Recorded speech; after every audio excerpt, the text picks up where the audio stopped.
Machsom Watch. That's the name of the organization. And Dorit, can you just tell briefly about the organization and yourself? Yes, first of all, I have to apologize that my English is not as well as. And I will just prepare the presentation, but I will try to read some. You prefer to be translated? את מעדיפה שיתרגמו אותך? לא. Machsom Watch is a volunteer organization of Israeli women, only women, who are peace activities from all sections of society in Israel.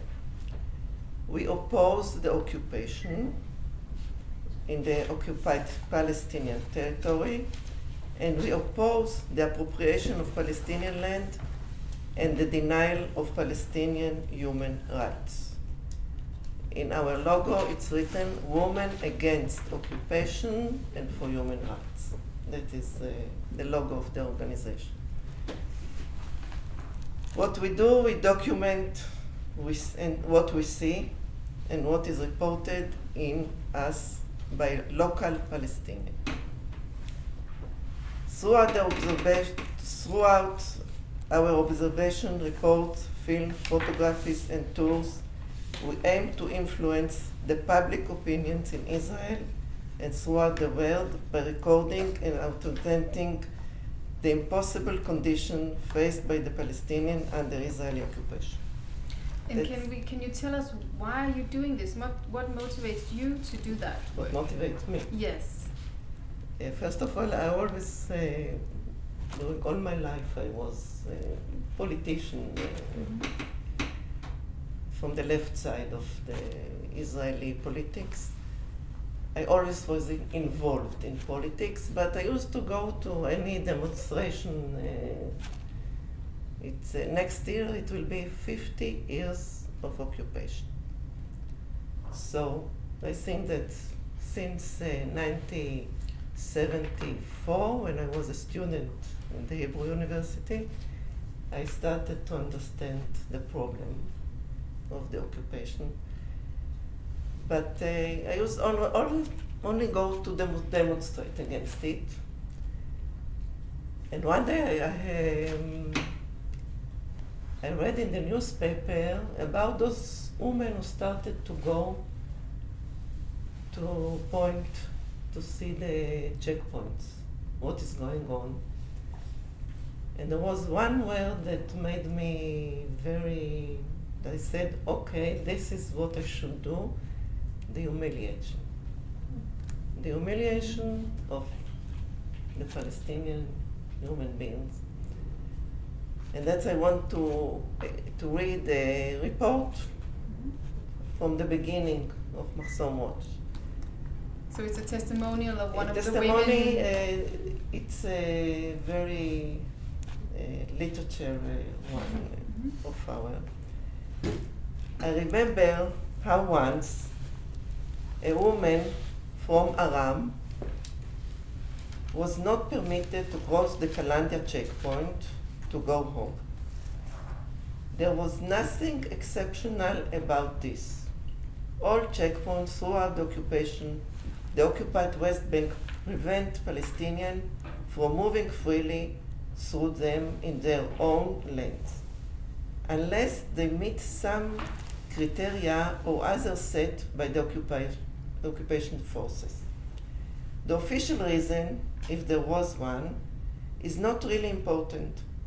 For what can possibly be the crime of that 40-year-old mother to small children for which she was not allowed to return to her home?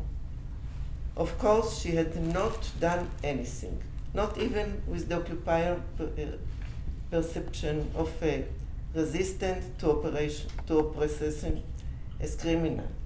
She was not suspect of anything, nor arrested.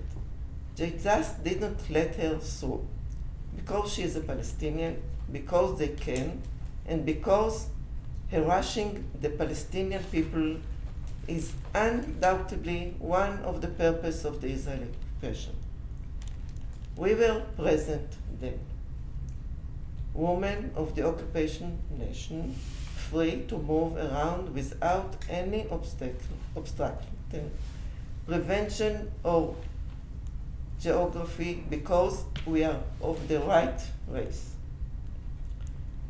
The soldier told her not to pass and to go back to Ramallah, and so she did, turned back to where she has nothing, away from her home, from her children who await her.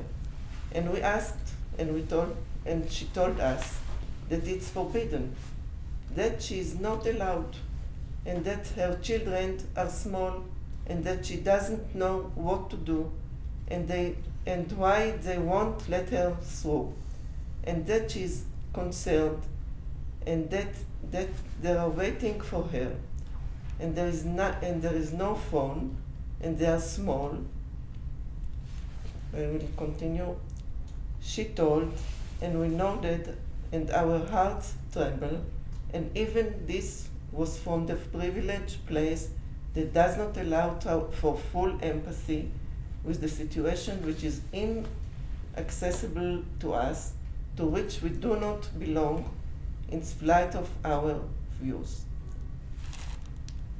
And she spoke on, and she told more, and did not ask for a thing, and we didn't offer a thing, and we listened, and time went by, and her tears streamed down her cheeks, and finally she said, "Thank you." And time stopped, and the sky, and again she said, "Thank you." And when she thanks us, my heart shrank, and I wanted to cry out to her, "Don't thank us. We have done nothing for you. Nothing has changed for you, and who knows if you will get home." And we didn't even grip the ankles of those young men with their guns and their blunt, piece-chalk bosoms. And again she said, "Thank you," and went away. We couldn't change a thing in the fate of the woman from Aram, whose name I do not know. The forces of history are too great. The soldiers too racist, super machist, happy to obey. She didn't thank us for helping her, for we didn't, or for caring, or because her culture is one of currency and good manners.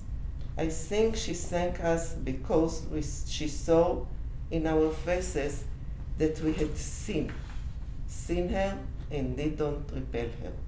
Because we did not deny no mellow things, because with our listening we said, "Yes, this is sinister, this is evil. You are right, we hear you." That's our place. So that's because you have seen her, basically. Yes, because we have seen her, we didn't deny her pain. That's it. That's the place we are there. And is it from those stories you keep hope, or how do you keep up hope in the work that you're doing? The hope is that the occupation will be over. Mm-hmm.